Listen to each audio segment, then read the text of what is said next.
Hello everyone. In this video, we will cover how to unpin a program from the taskbar.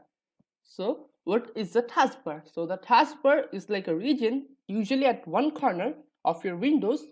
So, what it does is it allows you to pin softwares into the taskbar and also lets you unpin them, and it shows you your current program and has other things like the date, the time, the network connectivity, and also the Windows search.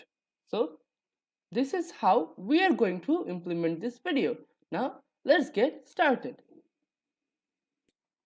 So now we are at my desktop. So if I want to unpin Slack from my taskbar, all I have to do is just simply right click on this and just click on unpin from taskbar, and now it is moved. If I want to unpin the Zoom, I can just simply click on unpin, the right click, and just click on unpin from taskbar.